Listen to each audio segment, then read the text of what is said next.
क्या आपने कभी सोचा है, अगर आपको पहले ही पता चल जाए कि आपकी मृत्यु कब, कहाँ और कैसे होगी, तो क्या आप उसे टाल सकते हैं?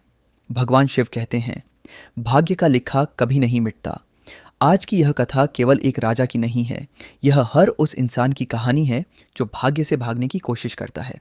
इस कथा को अंत तक जरूर सुनिए, क्योंकि अंत में जो होगा वह आपकी सोच बदल देगा।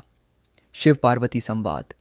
एक दिन माता पार्वती ने भगवान शिव से पूछा, हे प्रभु, क्या मनुष्य का भाग्य पहले से ही तय होता है? महादेव मुस्कुराए और बोले, हे देवी, इस प्रश्न का उत्तर कथा के अंत तक देखेंगे तब मिलेगी। काल से आज तक कोई नहीं जीता। हर प्राणी को मृत्यु मेरी आज्ञा से ही प्राप्त होती है। समय, स्थान और परिस्थिति, यही भाग्य के तीन स्तंभ हैं।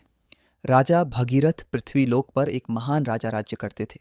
राजा भगीरथ धर्मात्मा, न्यायप्रिय और प्रजा को पुत्र समान मानने वाले। हर रात वे वेश बदलकर नगर भ्रमण करते ताकि अपनी प्रजा का दुख स्वयं देख सकें। एक रात अमृत बेला में उन्होंने ऐसा दृश्य देखा जिसने उनके जीवन की दिशा बदल दी। लकड़हारा और रीछ एक युवक लकड़हारा जंगल में पेड़ काट रहा था।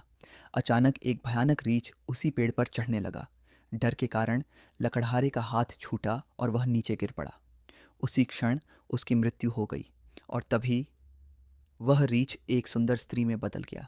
राजा कांप उठे। सुंदर स्त्री और दो भाई, दो सिपाही वहां पहुंचे, दोनों सगे भाई। स्त्री को देखकर दोनों उस पर मोहित हो गए। स्त्री बोली, जो अधिक बलवान होगा मैं उसी से विवाह करूंगी। दोनों भाई आपस में युद्ध करने लगे। एक ने तलवार पेट में घोंपी, दूसरे ने गला काट दिया। दोनों मारे गए।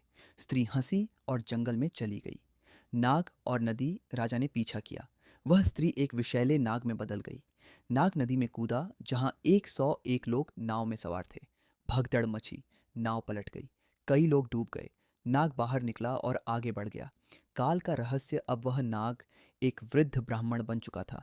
राजा ने पूछा, आप कौन हैं? ब्राह्मण बोला, मैं काल हूँ। मैं किसी को नहीं मारता, मैं केवल उसे उसकी नियति तक पहुंचाता हूँ। सबकी मृत्यु पहले से लिखी थी। भविष्यवाणी।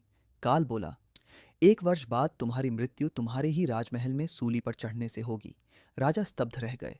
भाग्य से बचने का प्रयास, राजा ने राज्य से सभी नुकीली वस्तुएं हटवा दी, लेकिन भय बना रहा।